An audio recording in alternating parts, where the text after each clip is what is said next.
Hi.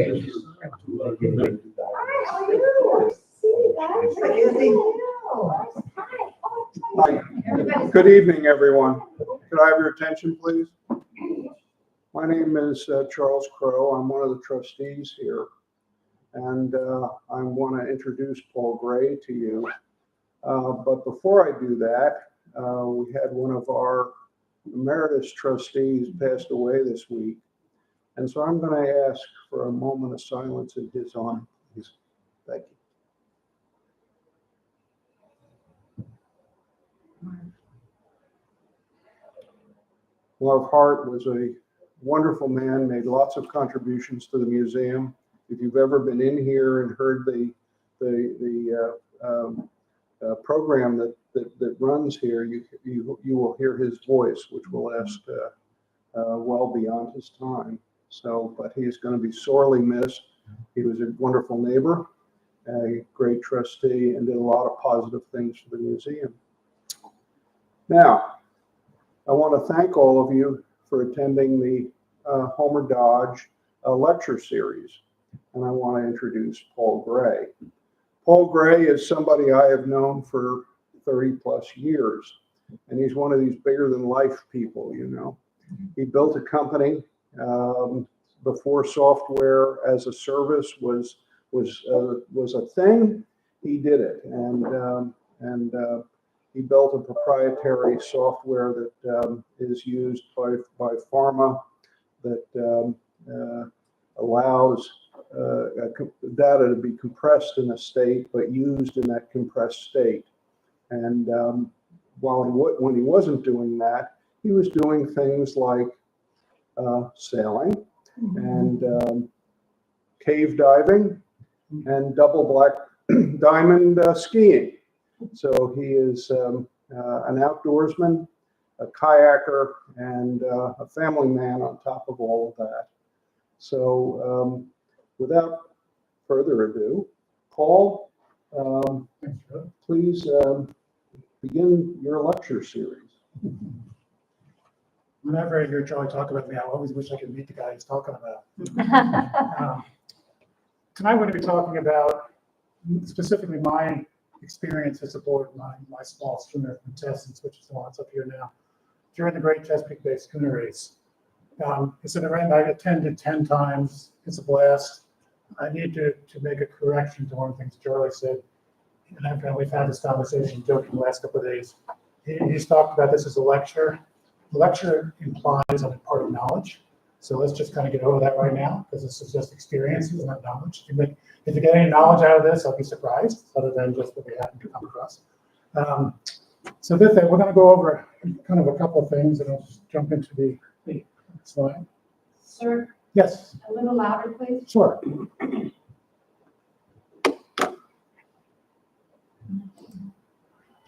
So the first thing I want to do is just kind of give you an overview of the race. I don't know if anybody's heard about the Great Chesapeake Bay Schooner Race. The title is pretty self-explanatory.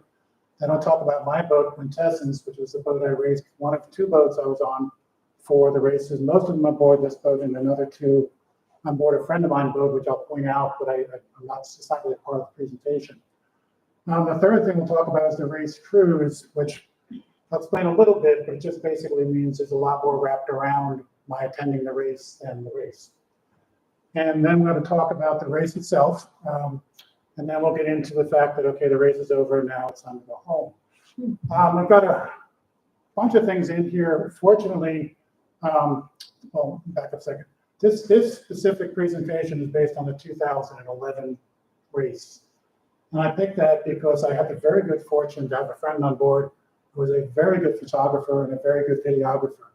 So his job during the race was to do just that. So I'm actually have some of his videos in the presentation. He'll be very upset with me because I've edited them down in length because some of them were 15 minutes long, and I didn't think we could sit for 15 minutes. You'd probably like to, but it would not give us much time to talk about anything. So they're edited down, but I think you'll get the sense of what's going on. The first thing about the race I want to pull up, the race organization created a small video about the race It's kind of an invitation to the race, and I think it's a good way to start. So we'll just hop onto that first.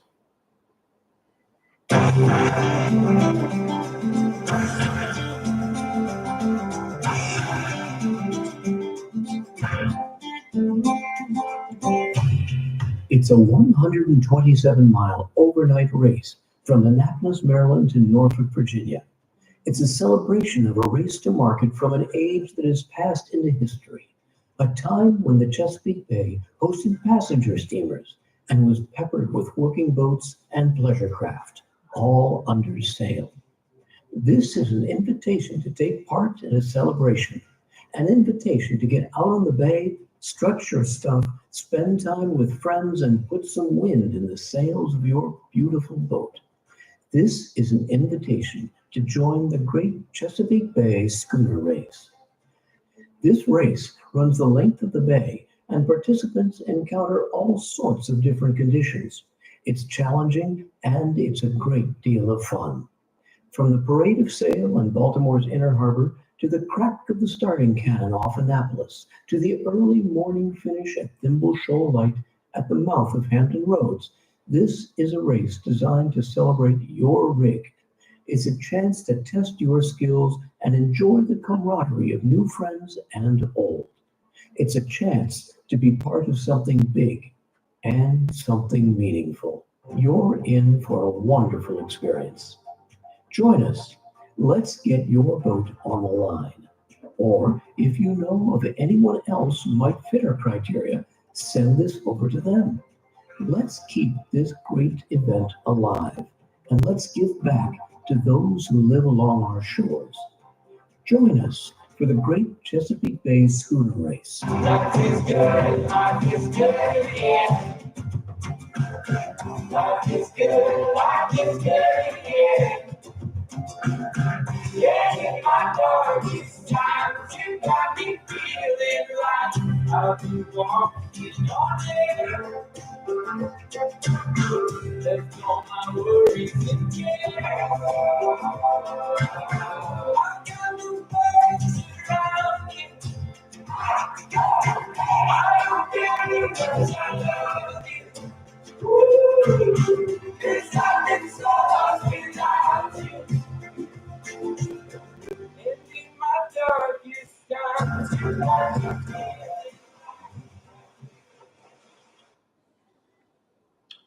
So that's kind of a start, explanations. The first race was held in 1988. It was the year Baltimore II was launched after being built. And it was actually started with this guy, Lane Briggs, who challenged Pride of Baltimore II to a race from Baltimore to Norfolk. This is his boat. It's called the Norfolk Rebel. It's actually a tugboat that he converted to a schooner. You can imagine how fast that boat goes. The Norfolk Rebel has placed last in every single run.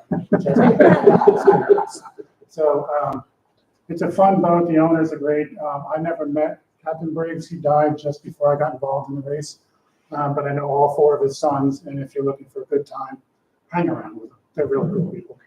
And as you can see, Pride of Baltimore looks a little bit different than Norfolk.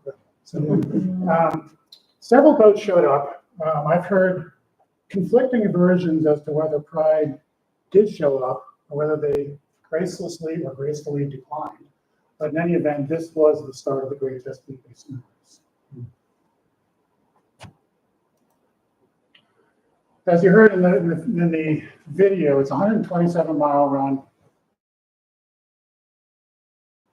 I do wonder, which we discovered disappears when you point it at the screen. It reflects off. It's over there on the ceiling, so didn't quite make it. So essentially, the race starts just below the Annapolis Bridge. There's a checkpoint here. There's another checkpoint here, and then the finish is off Hampton Roads. So that the race committee. To give you an idea of how serious this race is, you're calling your own finish time. So it gives you an idea of how serious it really is. There's a couple of those who take it seriously, but everybody laughs at them. They don't take themselves too seriously. So you have to have crossed the finish line and called in by 10 o'clock Saturday morning. You don't necessarily have to be in Hampton Roads, you just have to cross the finished latitude. It says there it is. It's a line of latitude. The 2011 fleet had 39 registered vessels from 29 feet to 125 feet. It's a rather interesting difference. As we'll see in a little bit, my boat was one of the smaller ones in the race. Usually the smallest one to ever usually finish the race. So the race is broken up into 4 classes. A, and basically the boats as they come across relatively, give you an indication of the size. AA, A, B, and C. And it's based on a rated length and the design. So even radically different boats, like if you look at Pride of Baltimore, it's competing against some boats that can't even begin to compete with Pride of Baltimore, but they're rated so that depending on your time and your allowances, you have a shot of not losing, let's put it that way. They keep telling me it's a standard boat rating system, but every rating guy that I know has never heard of this standard rating system. So I don't know what the standard rating system is, and nobody can quite tell me. There's also some very unique factors to this race. The most interesting one is your previous placement. So if you took first place the last time you ran, you get a 10% time penalty. If you place second place, you get a 5% time penalty, because they don't want the same boats winning year after year after year. So it's an interesting thing. So if somebody's missed a race, you could have 2 boats with 10% time penalties when they race the next time around. So it's kind of an interesting thing. Another very interesting little rating factor is you saw what Norfolk Rebel looked like. You probably didn't notice there's a whole strings of tires hanging over the side of her, but she was a tugboat. They give her a special rating because she's dragging tires through the water. So again, that's why when I talk about this race, I always put it in quotes, because as you'll see, it's more of a let's get together and have a good time than it is a race. So again, there's a few boats that take it too seriously, but nobody takes them too seriously. And there are a bunch of events wrapped around the race itself. The race is really a fundraiser for nonprofit organizations in the Chesapeake Bay, education organizations and things like that. So there's a lot of stuff that go on. It usually starts off Tuesday evening with a concert, and this is usually the Tuesday following Columbus Day in October. So this is a fairly late season race, and we'll talk about that in a bit. So it starts off with an evening concert. Actually, it usually starts off with a rum party, but they don't like me putting that in presentation at all because it kind of starts off with a bad note, but it's there. That's what we usually start off with. And then on Wednesday, the day before the race, there's educational programs on the larger, actually any schooner can participate in these educational programs, but it tends to be the larger ones like Pride of Baltimore and Virginia and a couple of other larger private schooners. They're the ones that tend to be involved in the educational programs because they have educational staff. So they actually have programs they generally run on their boats anyway. So it's just another way to use that. The Wednesday afternoon is a parade of sail through Baltimore's Inner Harbor, which is always fun. And then there's an all-hands party in the evening, which is just kind of like, okay, let's kick off the party before we head to the boats. And then Thursday morning starts off with a pre-race meeting. It's a safety meeting as well. Chesapeake Bay is a very, very, very busy place. There are tugs and barges all over the place. There's multiple big ship channels going in different directions through the Chesapeake Bay, and there's lots of naval vessels around, including submarines, which is kind of interesting. So, there are very specific areas that they want to make the boats to pay attention to. Because again, you're having almost 40 schooners taken off down the bay in very heavy commercialized waters. So there are definite safety concerns that are addressed. Then we basically pass off with a start. It's a 21-mile run from Baltimore Inner Harbor down the downtown area to the start race. So you have to get out pretty early for the start. And then basically we start. So I'm in Norfolk events. You'll see I interchangeably am using Portsmouth and Norfolk. The boats used to go into Portsmouth, Norfolk, then they went into Portsmouth, and now they're back to Norfolk, so I'm kind of flipping the names back and forth. They're right across the river from each other. So it just depends on what's going on where sometimes. So then Friday night into Saturday morning, schooners arrive at the end of the race. The pick up with educational programs again on the Portsmouth side of things, the Norfolk side of things. So again, it's the same kind of programs that are on in terms of just giving kids exposure. A lot of it is STEM-based. You know, how does mathematics work on a boat? How does engineering work on a boat? How does physics work on a boat? You know, those kind of things. Then there is a pig and oyster roast, which is huge. There's like 300 people show up for that one. And then the award ceremony. And then typically we end up with a sailor's evening, which is just everybody getting together and singing sea shanties and the like. It's just kind of a fun evening. We're supposed to stop somewhere around 10 o'clock, and the police are supposed to stop us at that time. But usually the guys from the police show up, sit down with us, and sing with us. So they're not too concerned about getting us shut down too early. And then basically on Sunday, we do have a captain's meeting, which is basically all the participating captains get together to kind of review the race, make suggestions about what could be done differently, anything that didn't work right, anything that worked really well, just kind of like, okay, what do we do better next time, guys? And then basically the crew joins us for breakfast. It's pretty much the last time everybody sees each other in a group. And then the fleet disappears. Some heading north, some heading south. It just depends on where that boat is off to next.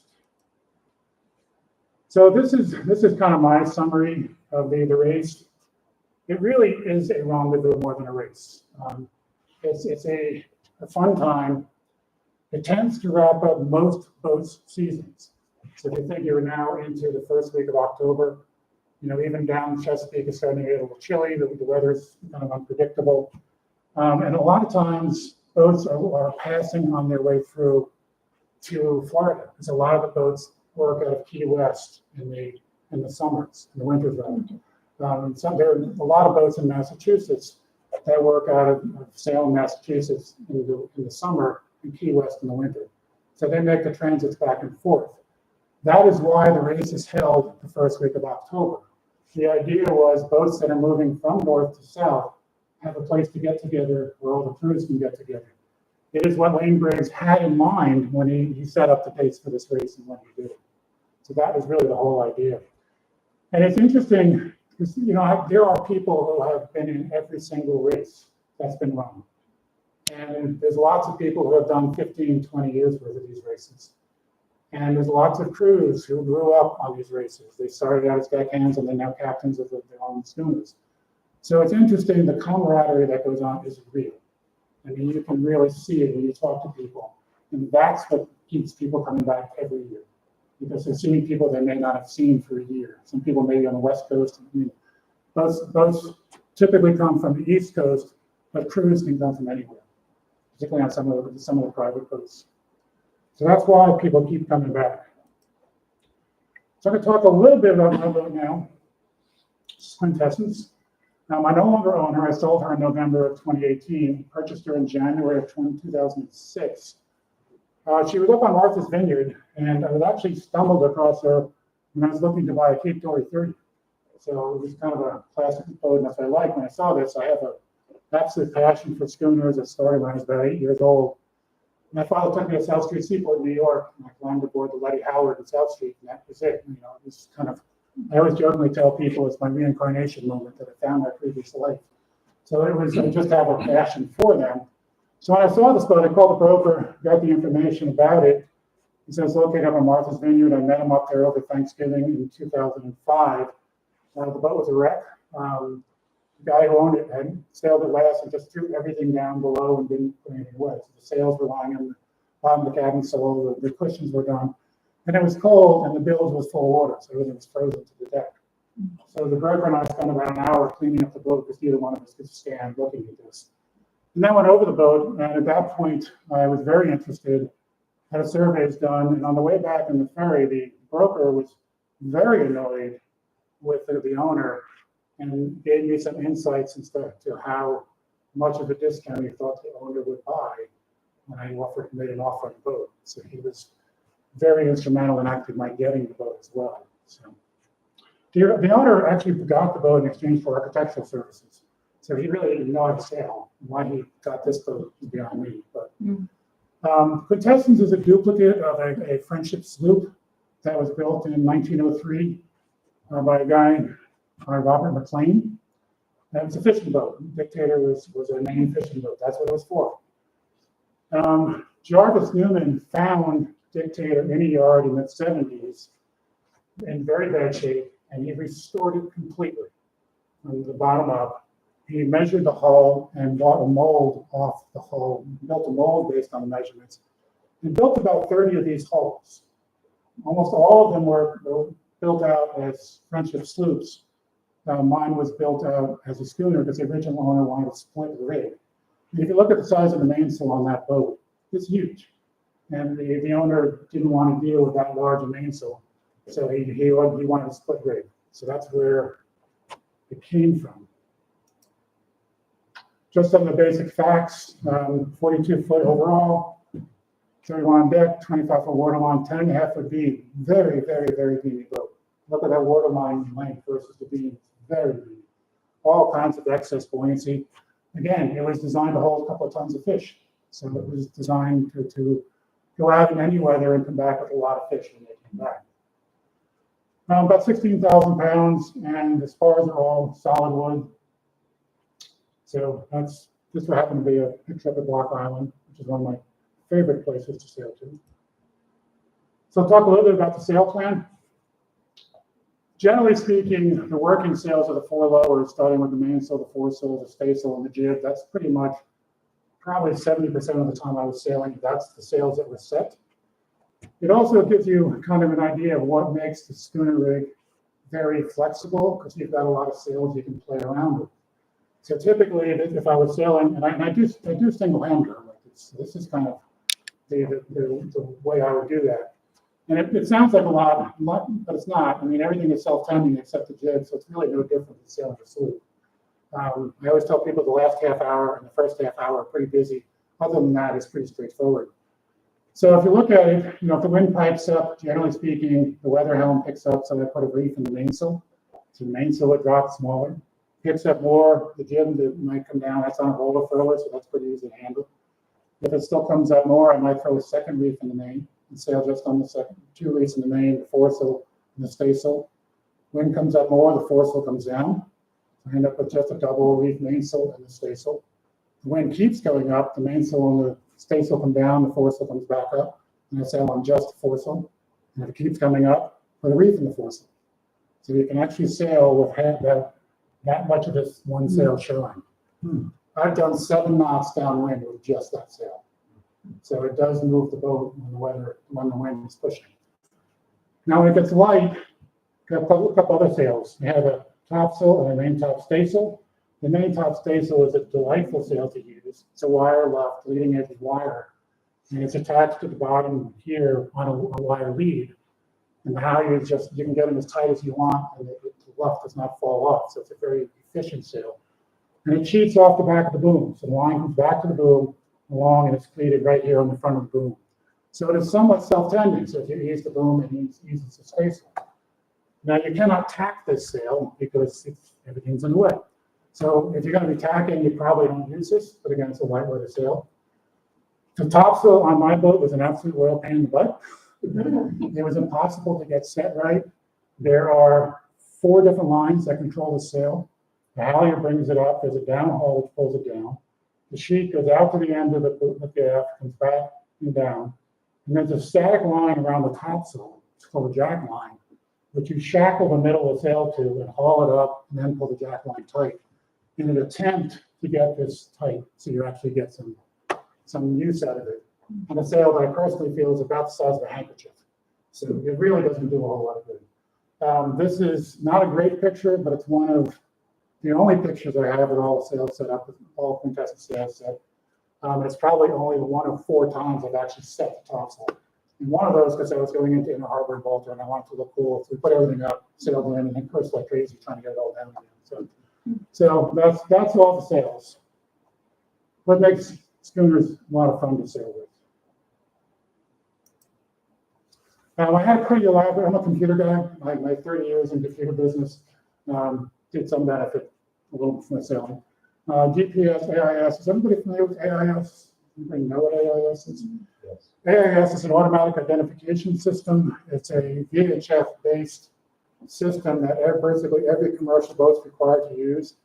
And what it does, about 60 times a minute, it actually sends the location of that vessel, the direction it's going, how fast it's going, all that kind of information. Once every couple of minutes, it sends things like how big, how fast, that kind of stuff. And what it does is if you have a receiver on your end, it can tell you whether you're likely to run into each other. So you can look at the chart plotter, which is here, and it actually plots all the position of all the commercial ships. So if you're on the same lines and you've got your chart plotter on, it'll show you, okay, within VHF range, which is roughly 30 miles, what's coming down, what's coming up, what's going to expect it, what's your closest point of approach if you're on open water. So it's very, very handy, particularly on the Chesapeake Bay at night. You've got all kinds of ships wandering around the bay. So basically radar is independent, everything else is connected to an onboard computer-based system. I built my whole system out of an automotive 12-volt Windows computer because it's designed to handle the voltage flexibility variation on the car. When you start the car, the voltage change, so that didn't disrupt things. So it worked out pretty well. Home port was DeRuvel's Boat Shop in Bayville, New Jersey. You probably don't know where that is. Most of you probably don't know where that is. It's about halfway down the Jersey Shore. You've all seen it because it is the amusement park in Seaside Heights where the roller coaster was in the surf during Sandy. So I'm sure everybody saw the picture of the roller coaster in the surf in Hurricane Sandy. That was about 1.5 miles from where my boat was kept. Quintessence had no problem. There wasn't a single boat in the yard at Drewville's that had a problem. They hauled every boat, moved us to the back of the yard out of the way. The yards across the river looked like a kid had finished playing with his toy boats and threw them in the corner. So we did fine, but there were a good 7 80 boats destroyed across the river. So not a good time. So I talked a little bit about the race cruise. So I've got to get to the start point. And the start point is several states away. So this is really what I'm talking about, the cruise. Now, a couple of years, including 2011, the Philadelphia Independent Seaport Museum was holding a wooden boat festival the weekend before the schooner race, intentionally because they wanted people from the schooner fleet to stop in Philadelphia on the way by. So a lot of boats did. So that really was our first spot. So we're starting up here, going around down the Jersey Shore, up Delaware Bay, up the Delaware River to Philadelphia. So we're actually further north from Philadelphia than I want to start. And it's about 170 miles. Philadelphia to Baltimore is 100 miles roughly. The race plus getting to the start line and getting from the end line to the harbor is about 160 miles. The return trip from Portsmouth or Norfolk, depending on how you do it, my plan is always to do offshore, just run around the Cape Charles and run straight up. That's about 240 nautical miles. If the weather's bad, my crew is not cooperating, the boat's not cooperating, I'll go back up to Chesapeake, retrace my steps, and go back again, which is about 322 miles. So the race, the whole trip is roughly 670 to 750 mile trip when it's all said and done. It's actually further than going to Bermuda. So I could sail out of Barnegat Inlet, go straight to Bermuda and get there faster than I could doing this. So, but that's what makes it fun. Boat prep is typically not a big deal for the race. Typically, I've been sailing all season. I've probably made 1 or 2 trips out to Block Island. And when I go to Block Island, I come out of Barnegat Inlet, I sail to the South Shore of Long Island, go to Block Island, come back through Long Island Sound, through the East River, through New York Harbor, back down. So the boat's been used pretty well. It's been around. So there isn't too much to do in terms of planning. The general cruise planning really comes down to mostly food planning. Again, there's some places where tides are a big deal. The Chesapeake and Delaware Canal tides are a big deal. Currents are a big deal. Delaware River tides are a big deal. My boat I plan on 5 knots as my speed of advance on my boat. So when you're going through the Sandy Canal and you've got a 4-knot current against you, you don't get through the canal very quickly. So you do have to wait for the tides to do that. So that's all part of the cruise planning. I'm sort of meticulous about my plans, my float plans. So I do make up pretty detailed float plans, most of which are trashed within the first day. So I still do it, but fairly works out. We'll see that bit. The crew planning is one of the bigger challenges on this cruise. I had 8 different crew members on the boat. So, again, people can't disappear for 3 weeks. I own my own company, so I generally could. And I have a laptop, I have a phone, and my staff can get a hold of me no matter where I was. But most people can't do that. So typically, I'm rotating staff on and off the boat. Sometimes it's 2 people on the boat, sometimes it's 4 people on the boat, sometimes it's 3 people on the boat. So that's sort of what makes provisioning a little difficult. And being the computer guy that I am, I have an Excel spreadsheet that figures it all out for me, and it all works. Because I hate planning for provisioning. So our first time was Tom's River to Philadelphia. The 3 guys who came with me, Mr. Jeff is a friend of mine who's not a very experienced sailor, but he was looking to become more experienced, so he came along. The first leg to Philadelphia is a series of day hops. We weren't really doing any night sailing. We were supposed to be doing any night sailing. So Jeff is aboard. Bill Hamilton's the guy next to him. His Hamilton, Bermuda is named after one of his ancestors, who was the mayor, the governor of Bermuda. Interesting guy, a historian, a marine biologist, marine historian, schooner guy. He owned a schooner and has the somewhat interesting, whatever you want to call it, interesting fact that in 1776, the federal government gave him a letter of marque for his schooner. So he's actually a licensed privateer for the federal government.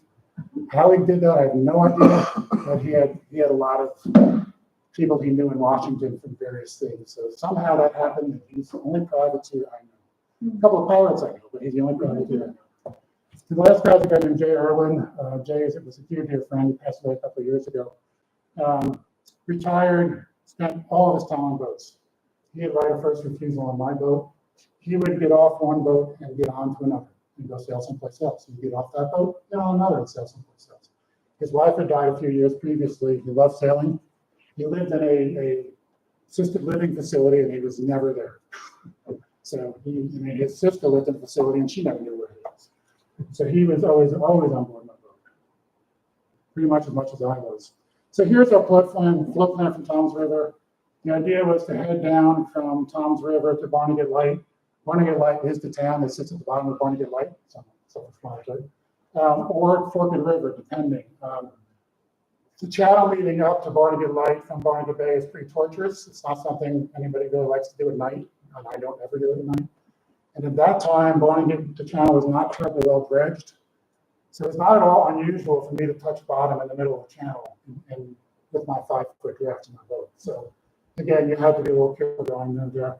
So depending, we would be one place or the other. On Wednesday, we would run from Barnegat Light to Cape May, which is about 60 miles. Thursday, we would go from Cape May to Delaware City, which is at the top of Delaware Bay, Chesapeake and Delaware Canal, basically at the bottom of the Delaware River. That's about 63 miles. And then finally, once the tide turned, the 40-something miles from Delaware City up to Philadelphia. So that's kind of the plan.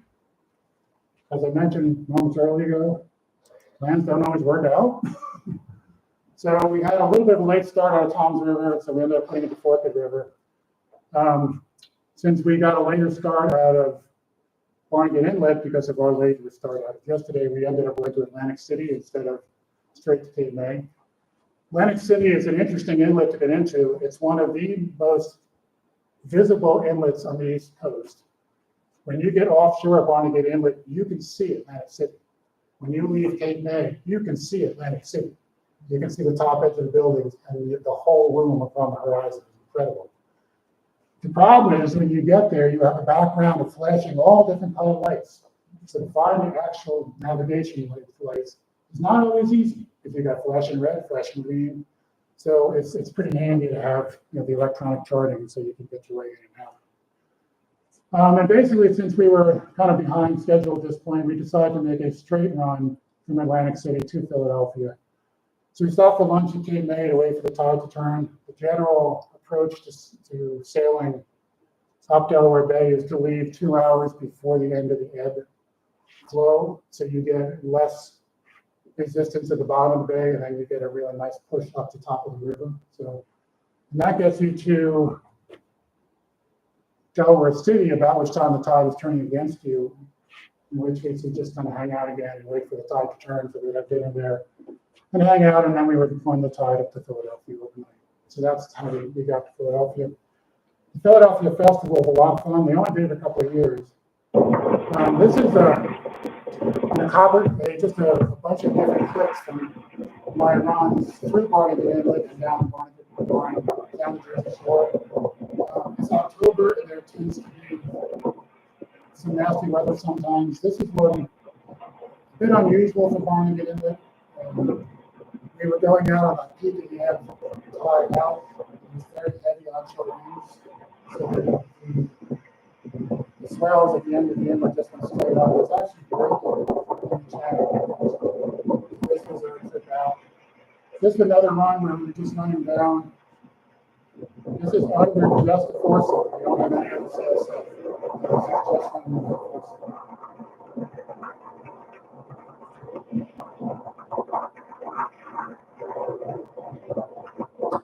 This is my buddy Mike Rick. He was the fixture on my boat. Mike is a serious offshore racer. He had done the Fastnet race. He's done the Steamboat Board race. He's a much better sailor than I am. So again, just a couple of different clips of our run down Jersey Shore.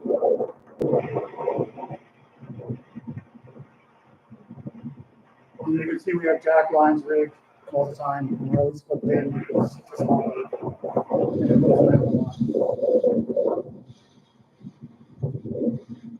and sometimes you get beautiful sunny days where you're just cruising along. If you have a nice west wind coming off the beach, you're in flat water off the beach, running like that. It's great run down the ocean.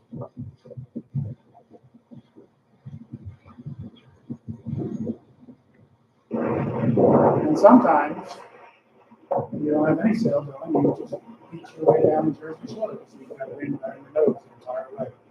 You know, and since we're on a bit of a schedule, we don't have the option of saying, let's just wait it out. So, you know, there's been more than one trip where we've spent hours and hours and hours and hours doing this. In this specific video, while I generally get 5 knots, we were doing 2.5 knots down the Jersey Shore because each wave just stopped us in our tracks. So the Jersey Shore itself can be a bit of a challenge.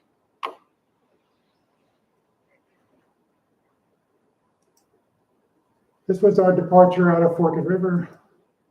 Sunset over Little Lake Inlet, which is about halfway down. On our way up the Delaware River, we ran into a couple of schooners. This is the AJ Muirwald. Talk a little bit more on this. I actually am a volunteer boat carpenter on this boat as well as crewing on this boat. And this was the festival in Philly. So Quintessence is right here, Muirwald is right behind it, and behind it is the Barkentine Gazella, which is 177 feet long, which is the newest ship that I'm volunteering on. Last Sunday we were out for 2.5. Last weekend we were out for 2.5 days on the Delaware River on it. A lot of fun. So the next one is a pretty straightforward run, Philadelphia to Baltimore. Should be no big deal. Just catch the current down the river, hop through the Sandy Canal, Chesapeake and Delaware Canal. As it says, the Chesapeake and Delaware Canal connects the top of the Delaware Bay to the top of Chesapeake Bay. The tides are wacky, so you get some really bad currents through there, but it saves an awful lot of time moving around, you know, going around the whole ocean side of things. So that's what we were supposed to do. This is what happened. We were just north of the Commodore Barry Bridge, which is a little ways above where we were going on the CMD. And my engine just completely clipped, just off, burped, and that was it. Right next to the ship channel, again, a very busy ship channel. So we anchored in the river, and I called for a tow because I never leave home without a sea tow or something like it. And we called them, and since it was October, they had to launch the boat to come get us. It took a little while.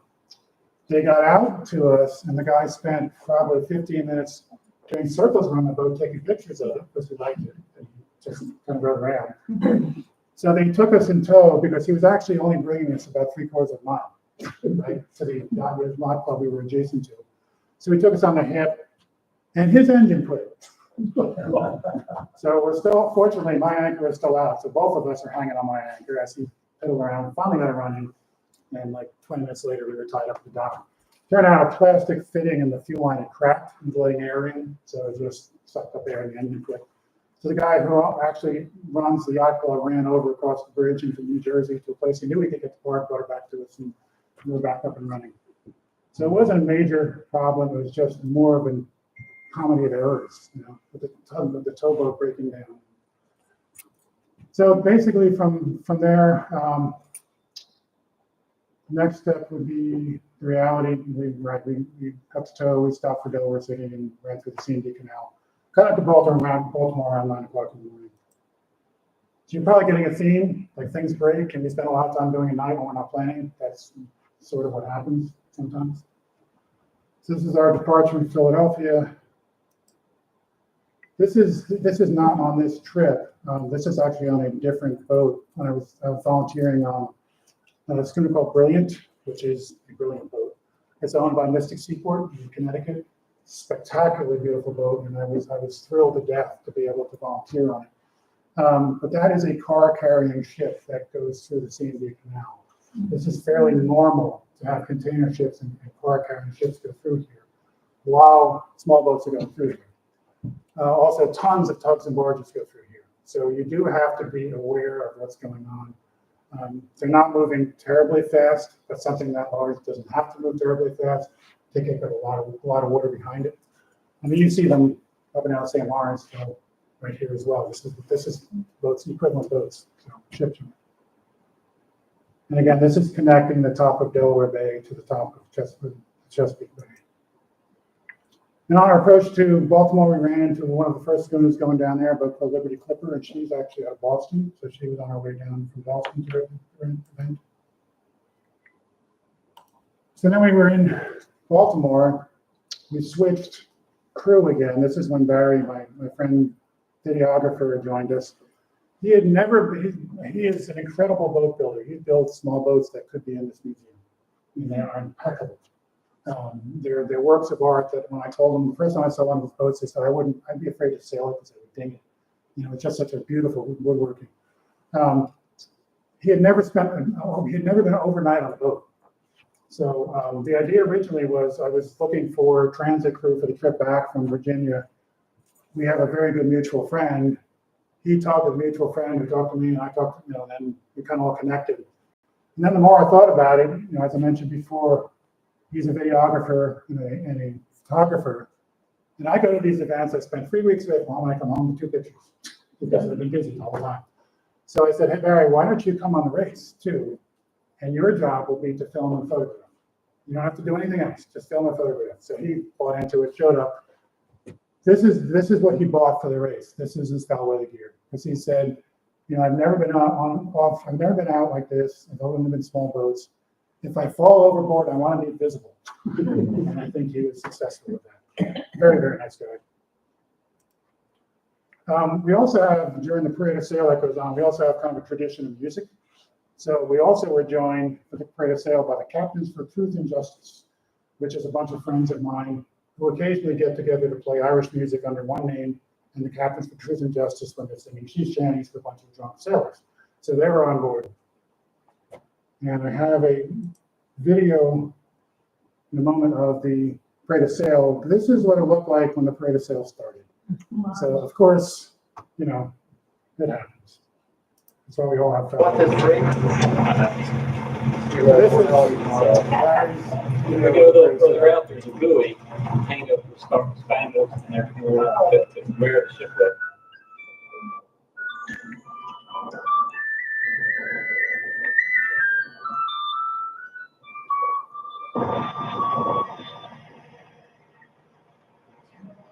Some of these boats are pretty big. Mystic Whalers ones that went by 110 foot overall. The 2 boats conspicuously missing from this year's race were part of Baltimore and Virginia, who were almost always in. Virginia was having budget problems, so they weren't running that season. Pride, I don't even know why they didn't make it. So that was just a quick video of what the parade looked like. And then afterwards, there's a really nice bar in Fells Point, Port of Baltimore, called the Wharf Rat. And we invariably, after the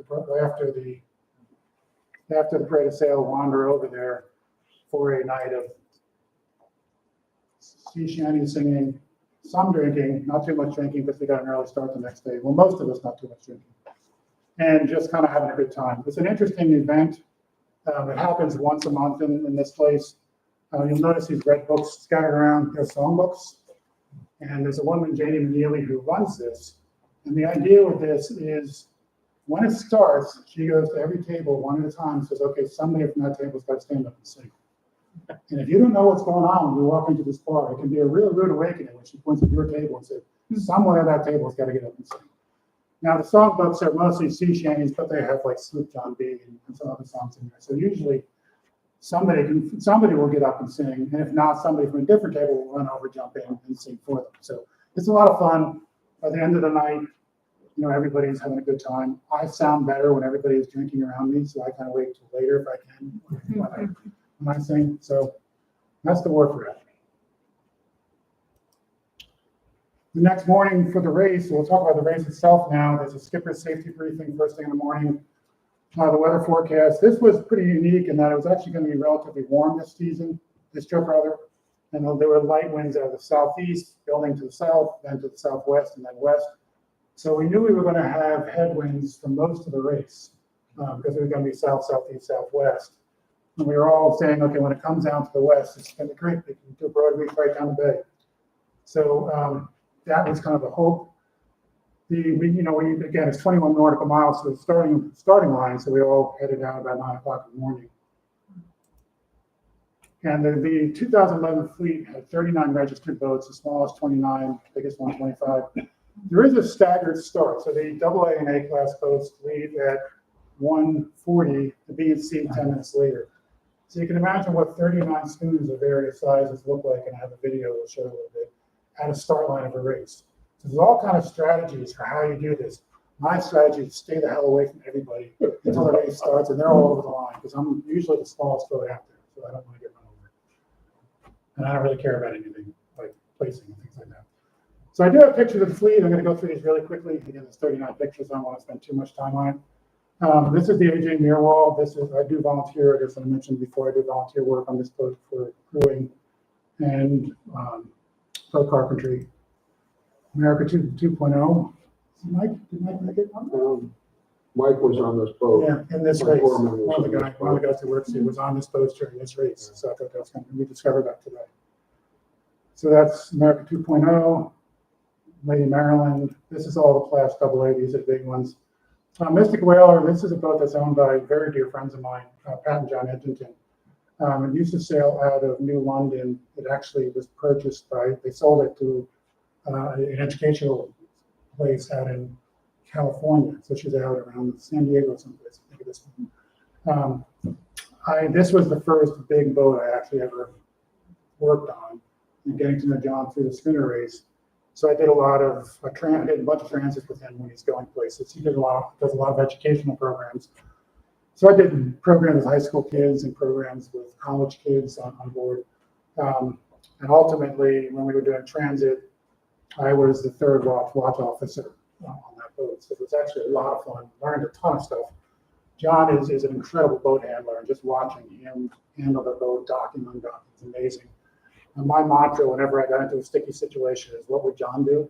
And that kind of helps mentally step through things. So fun boat. It's 110 feet long. He used to let me play with it, which was amazing. To play with a 110-foot schooner. I mean, how often do you get that opportunity? Liberty Clipper, which is also, that's the Boston-based boat. We're now dropping into the A class. We got, this brilliant, this one I mentioned before. You can see all different kinds of boats, all different kinds of rigs. They're all schooners, a little bit of everything. A lot of staysail schooners. This boat called Woodwind out of Annapolis. If you're ever down in Annapolis and looking for a boat to take a ride on, class operation. Great people. Adventurer, we're in Class B now. Monty Rover. Again, you can see they look like anything and everything. Some are very modern rigs, some are very traditional rigs. This boat, Prom Queen, you can see that the cloud of sail this boat sets. It's a lightning fast boat.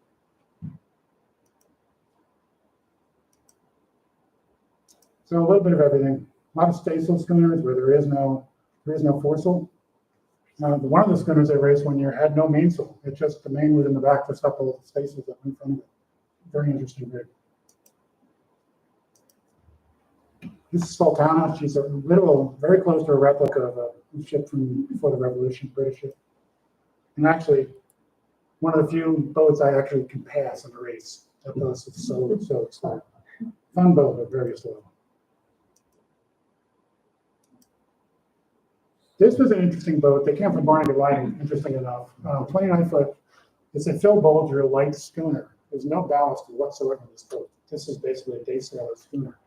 The guys who brought it down from New Jersey had no expectations whatsoever of getting very far in the race. They were just doing it for the heck of it.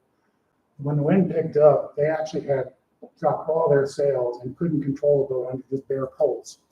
So they were getting pushed all over the place. They got towed in fairly quickly. Nice boats, nice boats. And this one was an interesting boat. This is from the Outward Bound School in Maine. They came down, 30-foot boat, no engine, no cabins, no berths, nothing. It's a day sailor that they brought down with 6 instructors from Outward Bound and sailed 30 hours on this boat to do the race. A lot of respect for these guys.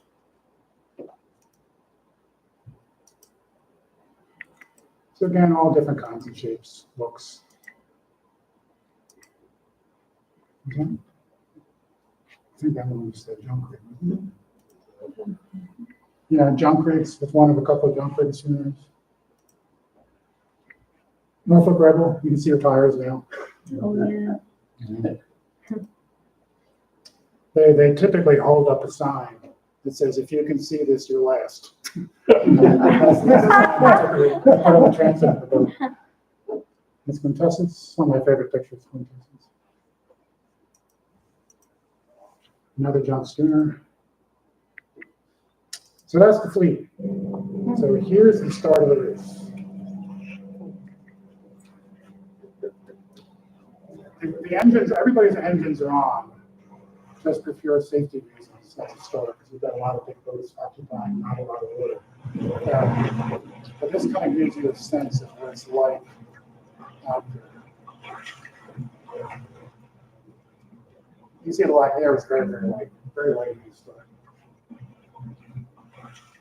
It's really quite impressive to be there and just watching all these boats.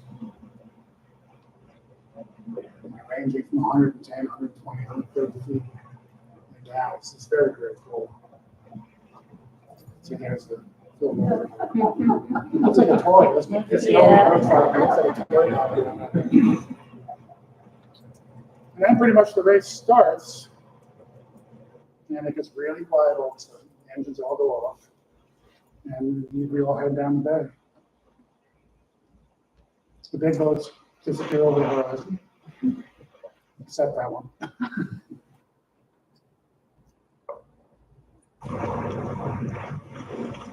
That's cool. I'm in the back. You can just see right off the horizon. Schooner running there.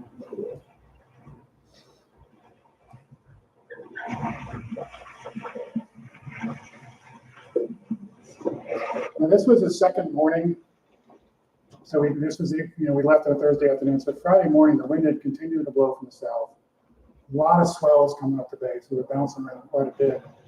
And then the wind built up to about 20 knots. So we had some phenomenal great sailing. We were just buzzing around all over the place. But it was out of the south.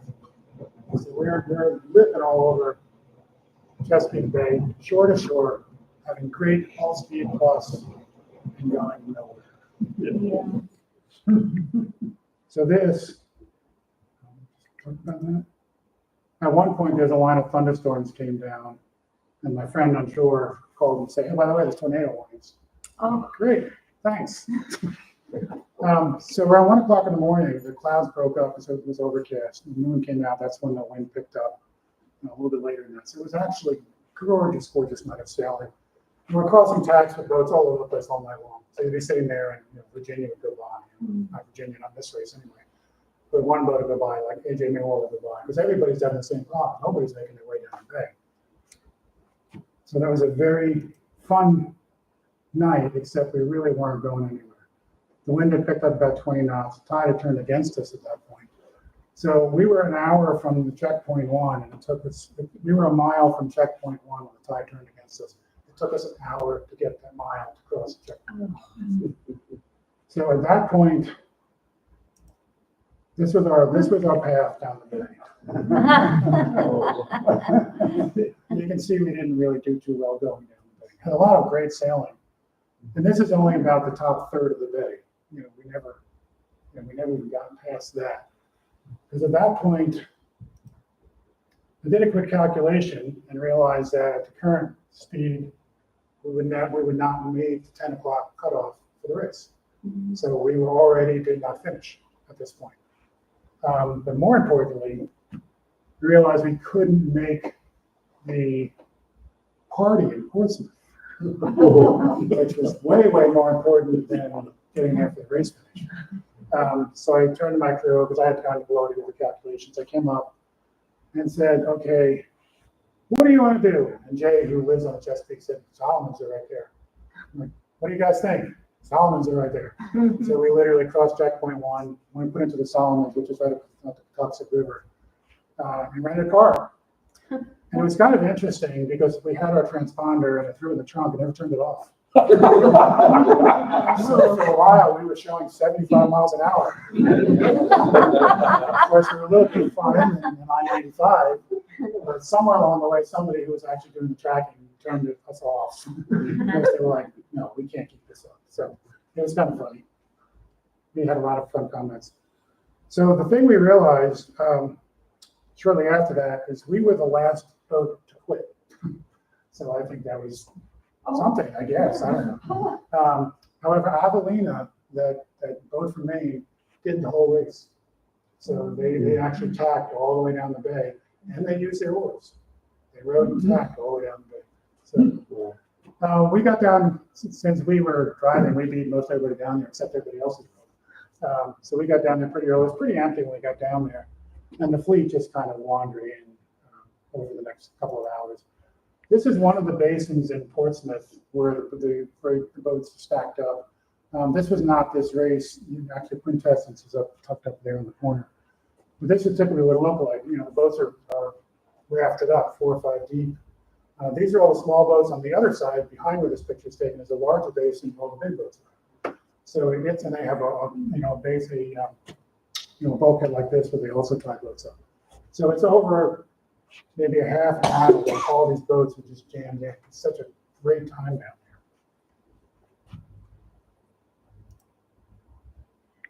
And then they did the educational events. They did the pig roast, which is fun, and then music, etc., etc. And I do have a video of pictures in Portsmouth, just to give you some idea of the look and feel of what it looks like. By the way, you'll see a lot of red shirts around. The schooner race every year picks a color and makes a shirt. So every single crew member is wearing one of these shirts. So you'll see there's a couple of pictures in the tents and the parties, and you'll see a sea of these shirts. Like that.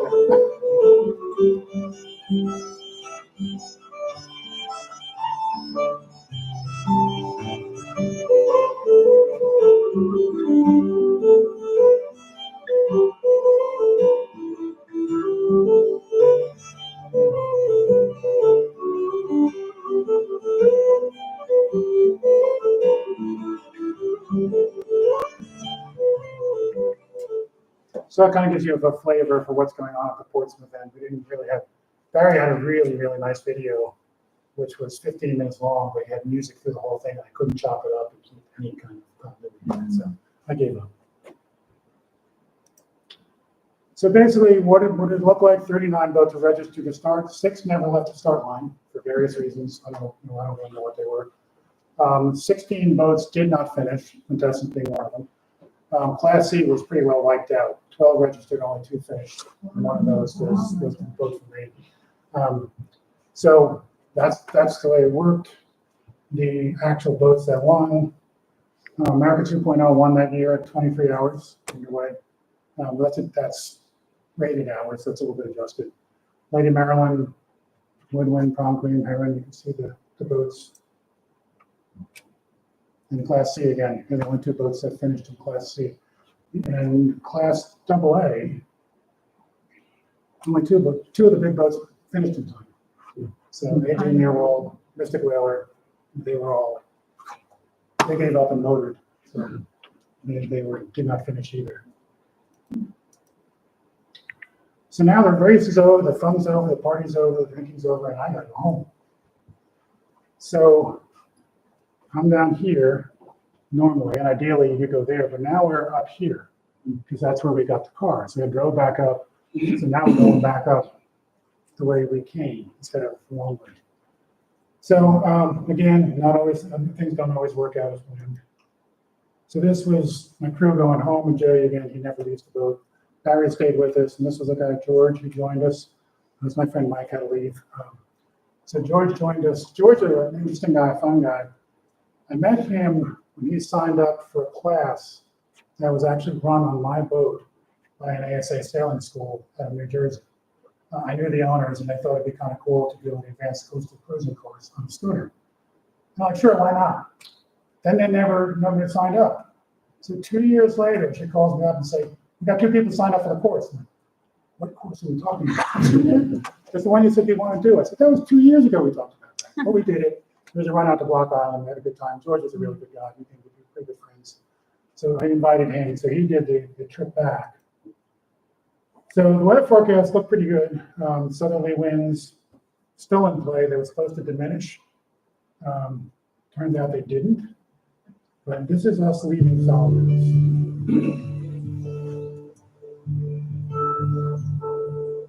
We always seem to be leaving when everybody else is coming in. It's the nature of sailing.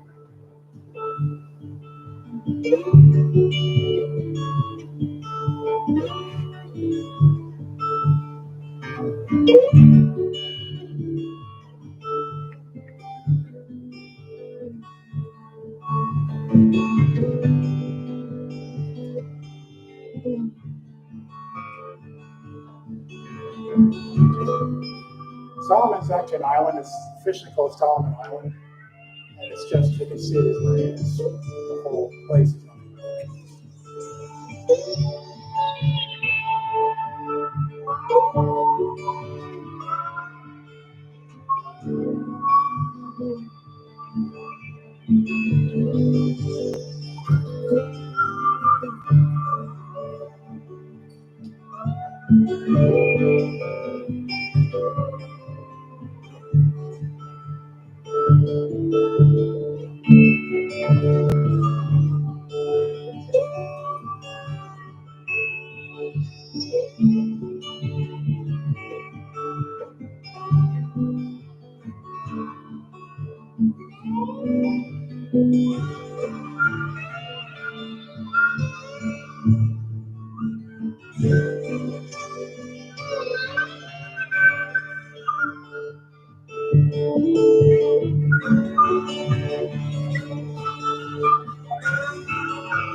This video is a little bit longer than I would have liked, but I didn't have the heart to chop it up, so I just left it the way it was. Well, it turns out the winds didn't diminish. On our way up today, we recorded 33 knots, doing 7.5 knots on our double reef main in the station. So there was quite a bit of wind out there. So it made for a very, very, very quick run back up today. We had a blast. It was so much fun. But it was a quick trip through the Delaware Canal and through the East India Canal and onto Delaware Bay. Quick shot of Delaware Bay, the sunset of Delaware Bay. Then out on Delaware Bay, through light winds out of the south, the wind had finally calmed down. We were kind of going along motor sailing. I didn't bother dropping the sails, but we figured somewhere along the way we needed. And the engine quit. in a very, very, very inconvenient spot. We were right here in the middle of the bay, 14 miles from Cape May Canal, which is where we were heading, which was right here, which was right here. And we had 3-foot water on this side of us, 3-foot water on this side of us. So we really didn't have a whole lot of room to maneuver. It's the only spot in Delaware Bay we actually had to stay reasonably close to the channel. And that's when the engine quit. Of course, because that's the way things work. So the first concern, obviously, is let's not get run over and let's not run into anything. Obvious questions. So the AIS did not show any traffic, which was good. So we fell off the wind, started into the channel, figuring, well, let's figure out what's going on. So I basically checked the fuel filter, it was completely empty. So my assumption was there was a fuel clog in the fuel line somewhere. I had intermittent problems with Quintessence 1 fuel tank. I tended to get seawater in it and get foul. It took me a few more years to figure out what it was. Turned out the vents for the fuel tanks on the transom were a little bit low. And if you'll notice it on the following scene, it was sucking water right up the vents. Now, how the boat managed, I mean, the boat had been around for 20-something years before I had it. How it never had a problem for the 24 years before I got it, I don't know. I don't think people used it the way I used it, however. So at that point, we didn't really want to mess around too much, so we just called for a tow, and nobody answered. So we called Towboat, got no answer. Called the Coast Guard just to let them know what's going on, got no answer. So I'm like, all right. So I picked up my call on my phone, and I called them because it's cell service all over Delaware Bay. They said, yeah, we heard you, we answered. Okay. So my radio wasn't working. And about that time, Jay, who had been bow wash, poked his head down and said, by the way, there's 2 ships coming up the channel. I'm like, okay, we should probably get out of the channel at this point. So we tacked out of the channel, and basically I got my handheld radio out, called them and said, hey, yeah, well, here's our problem. We're trying to get out of your way. We put our spotlight on the sail just to light up everything. They acknowledged, they edged over to the western side of the channel. And by the time they got near us, we were along the right side of the channel, so it was perfectly fine. There's no real problem at all. Ships are very helpful. I don't know why recreational boaters don't like them. So basically at that point, this is an abandoned lighthouse. So we had to basically short tack down to about here, and the tow was waiting for us here. So that took an hour or so to get down there, and it took them about an hour to get to us. And by the time we got there, the seas had picked up, the winds had picked up. Delaware Bay has a very strange bottom contour. It's a flooded river valley, so you have a relatively flat area. And then where all the creeks and rivers used to come into it, you have these narrow channels that go up and off. And it's wide open to the sea, so you get all the waves coming up the bay, hitting these little rivers, and they run out of room and go straight up. So you'd be going along, and you might have flat seas, and all of a sudden you've got 10-foot wave right in front of you. So that's kind of where we were. We actually just had to, get the bridle around, the tow bridle around. That boat is not easy because she's got the bowsprit 8 feet out. So the way you do that is you actually go out on the shrouds that attach the bowsprit to the front of the boat, work your way out, grab the bridle, put one around the tube stay, the other around and back, put the other around the staysail stay and back, and then hook it up to the bits in the front of the boat. So half the time I was waist deep in water, and half the time I was 5 feet up in the air. So it was not a very pleasant couple of minutes. And we arrived in Cape May about 1 o'clock in the morning, had a really nice breakfast. This is a very, very short video of just what Cape May was like.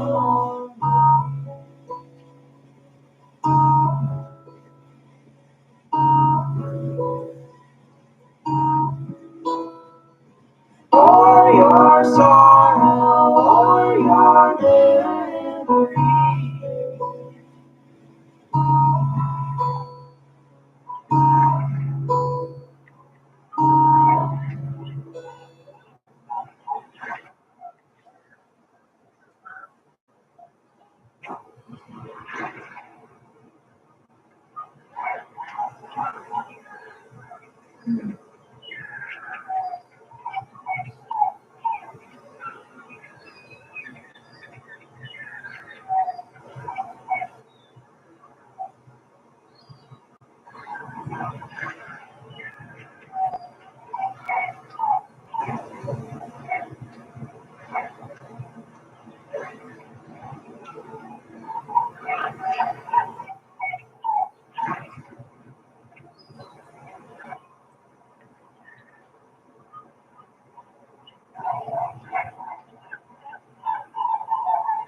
So at that point, we looked at the fuel. The fuel was completely contaminated, so we actually had somebody come and pump it all out and kind of flush it back in, pump it out again, and then we put fresh fuel in, and that took care of the problem, that problem anyway. Radio, I ended up taking the coax cable that came down the mast to the fittings by the deck, and they were all corroded. So I cleaned them all up, put a bunch of dielectric grease on it, put them all back together, and I took care of our radio problems. And since the AIS is a radio-driven system, the AIS is operated by radio. So that took care of our problems. Unfortunately, the weather forecast changed completely over the next 3 days, with forecast 30 to 40 knot winds on the coast with 8 to 11 foot seas. So Jay and I just hung around in Cape May for a couple of days. Barry, George had relatives in New Jersey, so he ran the car, dropped Barry off at the train station. Jay and I got to work, took care of the problems, and then we just wandered around Cape May for a couple of days. AJ Mirwell's docked in about a half hour, so we took a ride up to see them and check them out. And then over the next couple of days, we went and did the reverse route up, stopped in Atlantic City, and then from Atlantic City into Barnegat, and then got home 20 days after we had left. So it was a fun trip. I just thought we went way long. It was much too verbose tonight. I apologize for that. Any questions at all about any of this?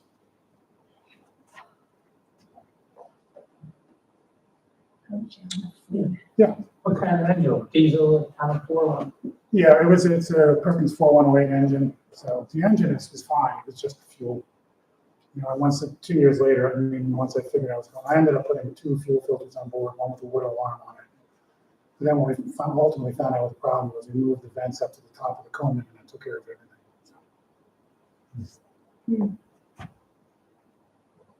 No questions. Thank you very much. Thank I hope you. enjoyed it. Thank you.